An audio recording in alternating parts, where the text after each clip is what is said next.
Buenas tardes. Voy a hablar sobre modelos de probabilidad. Es nuestro tópico 1. Los modelos de probabilidad son herramientas estadísticas basadas en la probabilidad que nos permite o nos sirve para comprobar de forma numérica y probabilística nuestra inferencia o aseveridad derivada de algún estudio. Existen varios modelos de probabilidad. En esta ocasión, como tópico 2, vamos a ver dos de estos modelos, la distribución binomial y la distribución normal. Empezamos con la distribución binomial. Sus características nos dicen que se realizan n intentos independientes. ¿Eso qué quiere decir?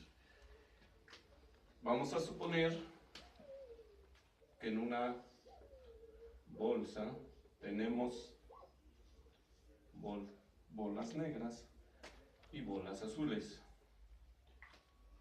y voy a hacer n intentos para ver la probabilidad de cuántas bolas negras o azules saco en n intentos, y las voy registrando. Dice que son independientes porque cada que saque una bolita la tengo que regresar para el nuevo intento.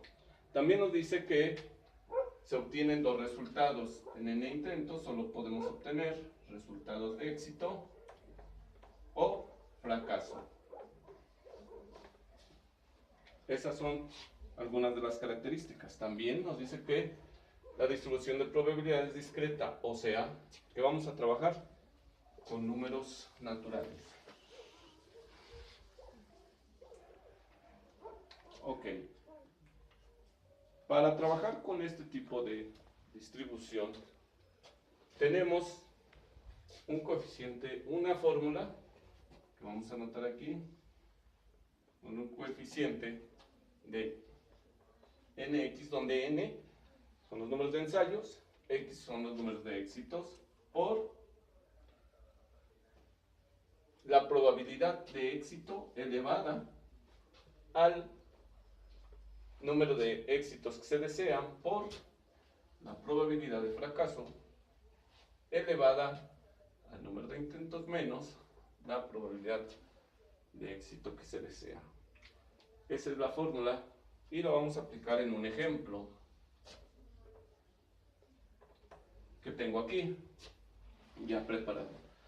Dice, una consulta tiene 65% de probabilidades de ocurrir cada vez que alguien entra a un hospital.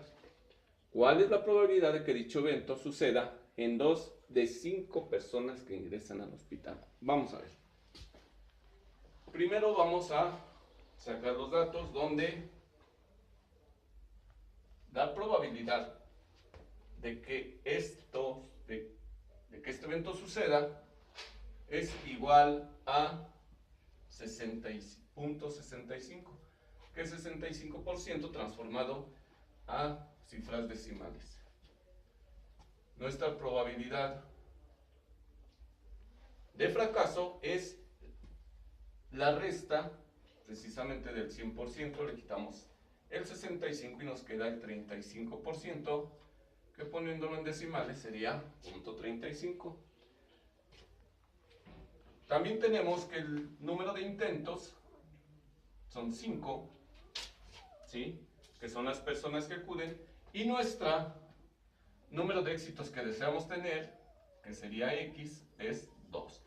Y ahí ya tenemos nuestros datos. Ahora, vamos a vaciarlos a nuestra fórmula.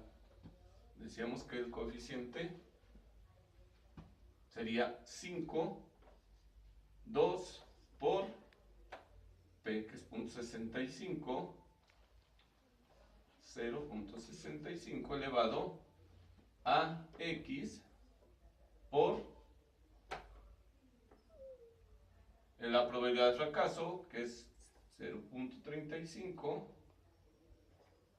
elevado a el número de ensayos o el número de intentos menos el número de éxitos que se desean. Ahora, para resolver esto, primero tendremos que sacar el factorial de 5, 2 de las dos opciones, por ser estamos hablando del coeficiente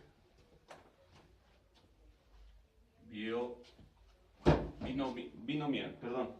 Ahora, ¿cómo sacamos esto? Esto es igual a 5 factorial sobre 2 factorial por 5 menos 2 factorial.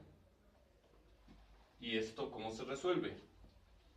Para sacar el 5 factorial solo tenemos que multiplicar por cada uno de los números anteriores. 5 por 4 por 3 por 2 por 1. Abajo, 2 factorial sería 2 por 1 por 5 menos 2 nos da 3 y su factorial sería por 2 y por 1. Esto aquí es igual, 5 por 4, 20, 20 por 3, 60, 60 por 2, 120, por 1, 120, entre 2 por 1, 2, 3, por 3 por 2, 6, 6 por 1, 6, entonces 6 por 2 por 6 son 12. Esto es igual a 120 entre 12 nos da 10. Y ya tenemos precisamente nuestro factorial. Ahora, ya aplicado en la fórmula que tenemos aquí, entonces tendríamos 10 por nuestra probabilidad de éxito, que dijimos que era 0.65, elevado a nuestro número de éxitos que decíamos que será 2, ¿sí? Multiplicado por el número de fracasos, que es 0.35, elevado al número de ensayos menos el número de éxitos que deseamos. Esto es igual a hacer las operaciones. Vamos a tomar la calculadora.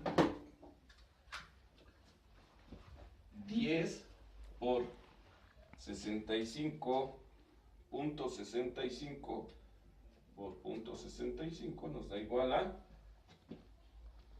0.4.1225. Esto por 0.35, 5 menos 2 es a la potencia 3, entonces sería 0.35 por 0.35 por 0.35 y nos da 0.04.287. Bueno, 428. Ok, esto es igual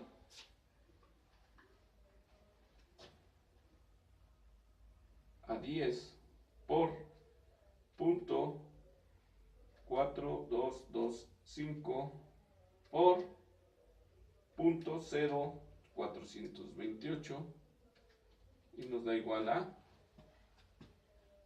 0.1808, que si lo transformamos a porcentaje sería 18.08%. Y ese sería nuestro resultado. Eso en respecto a la distribución binomial.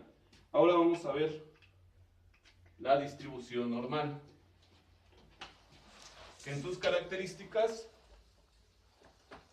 nos muestra que la distribución es simétrica. Borramos para... Nos habla de que es simétrica, o sea que cada uno de los lados son exactamente iguales. Nos dice también que la media, mediana y moda son iguales. Y nos habla de una regla empírica. Si levantamos perpendiculares, como lo muestra aquí el dibujo, a la derecha o a la izquierda, ¿sí?, de la medida de la distribución a 1, 2 y 3 desviaciones, 1, 2 y 3 desviaciones estándar, las áreas comprendidas bajo la curva serán 68 en la primera, 68.26. Quiere decir que esta parte, si la vemos aquí, esta parte, ¿sí?, será 68.26%, 0.2%. La segunda cubrirá toda esta área que nos da el, de aquí a aquí, el 95.4%, y la tercera, que sería ya cubrir todo, del 99.7%. Esto se le llama regla empírica. Ahorita vamos a utilizar en un ejemplo. Solo era para mostrar la comprensión. Aquí tenemos un ejemplo. Dice, el peso de los niños de 1 año de edad está distribuido normalmente, el peso de los niños de 1 año de edad está distribuido normalmente y que la media es 9.5 con una desviación típica de 1.5 kilos. La media es igual a 9.5 y la desviación típica, no me sale muy bien, bueno, es 1.1. ¿Sí? Nos dice que hay que estimar el porcentaje de A. Estimar niños que pesen menos de 8.4 kilogramos. B, de niños que pesen entre 7.3 kilogramos y 11. Bueno, vamos a continuar. Se nos acabó el límite del video, pero bueno, nos quedamos que B entre 7.3 y 11.7 kilogramos, y C, decíamos que los niños que pesen más de 12.8 kilogramos. Vamos a resolverlo por medio de nuestra regla empírica. ¿Sí? En donde nos dice que la media es 95, ¿sí? Y vamos a ir viendo nuestra desviación típica. Nuestra primera desviación típica, dijimos que la desviación típica era de 1.1, entonces si es 9.5 y le sumo 1.1 me queda 10.6. Nuestra segunda desviación típica sería 11.7 y nuestra desviación tercera 12.8. Ahora, al lado izquierdo, recuerden que tenemos que restar, es 8.4, le resto la desviación típica 1.1, le resto otra desviación típica 7.3 y la última, parece que es un poco más acá, es 6.2. Y ahí tenemos nuestras desviaciones típicas para ubicar lo que nos están solicitando. Iniciamos por el inciso A, niños que pesan menos de 8.4 gramos. Menos tiene que estar del lado izquierdo y aquí está. Toda esta área, a ver si pinta. Toda esta área es la que me están pidiendo. Ahora, ¿cómo calculo? Recuerden que entre estas dos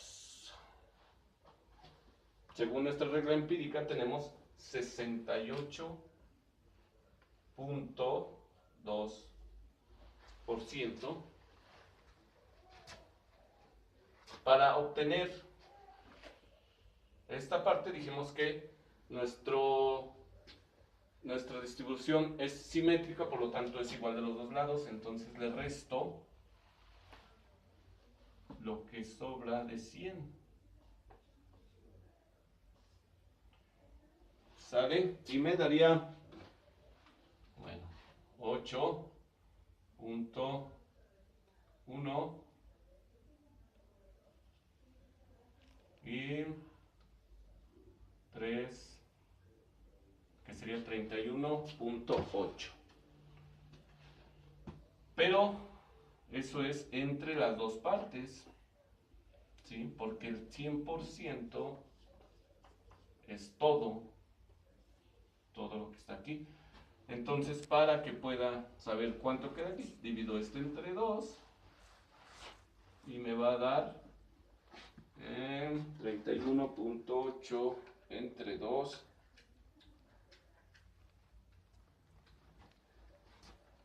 15.9, que sería esta parte. Y ya tengo mi primer resultado. Esto es igual a 15.9.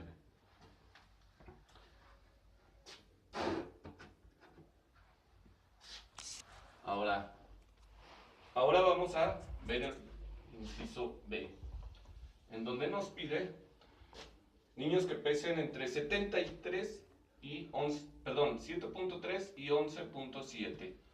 ¿Sí? 7.3 y 11.7 sería toda esta área.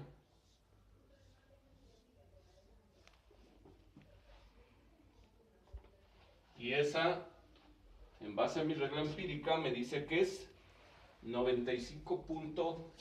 Así directo, 95.4%.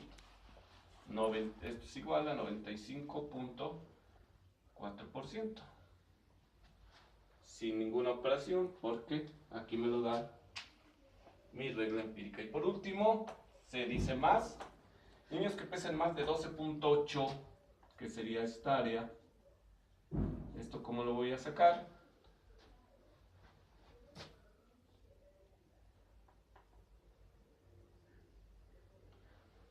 Bueno, en base a mi regla empírica, simplemente en mi última desviación tengo 99.7. 99.7, si se lo resto a 100, pues me va a quedar 0.3. Pero recuerden que son de los dos lados, entonces entre 2 me da 0.15. Y aquí es igual a 0.15. Parece que está un poquito enredado, pero bueno, lo quitamos aquí. Este es el primer resultado, este es el segundo resultado y este es el tercer resultado. Continuando con el tópico 3, voy a quitar este por cuestiones de espacio. Tenemos que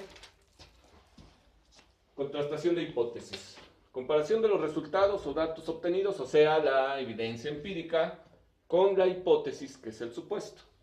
Hacer esto es una inferencia estadística, o sea, se infiere que un supuesto sucede, o sea, que ese supuesto está sucediendo en la realidad. En la hipótesis, la contrastación de hipótesis, también tenemos que considerar varios factores, como la hipótesis nula, que por lo general afirma que no hay diferencia entre dos conjuntos de datos. Esto quiere decir, tenemos un ejemplo, que las personas que hacen una dieta no mejoran su salud.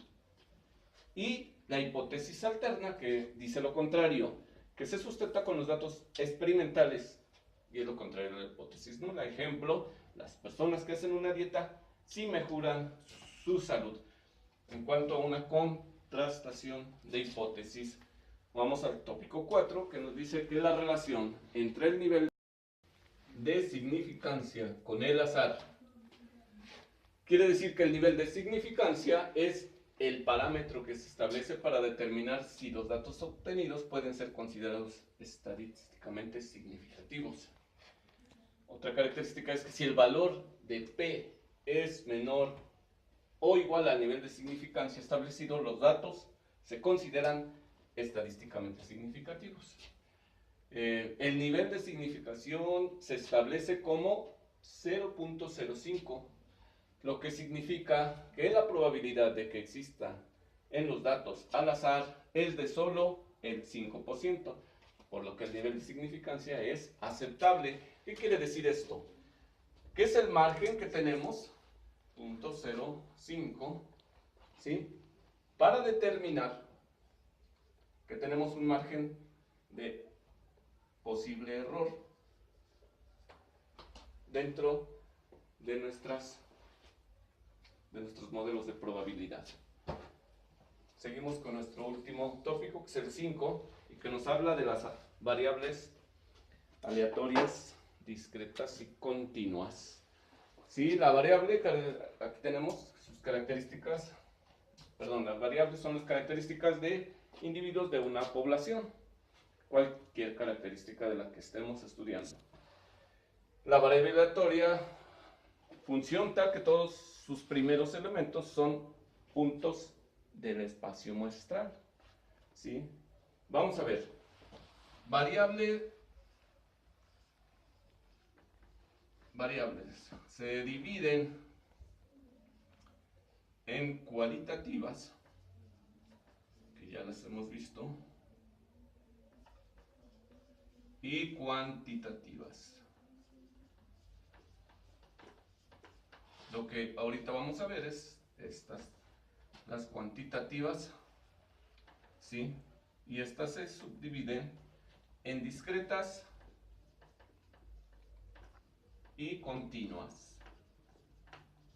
Ahora bien, discretas son que solo pueden tomar valores correspondientes a números reales. Un ejemplo de las variables discretas son, por ejemplo, el número de equipos, el número de jugadores en los equipos de un torneo, número de jugadores de los equipos de fútbol, vamos a ponerle un torneo X.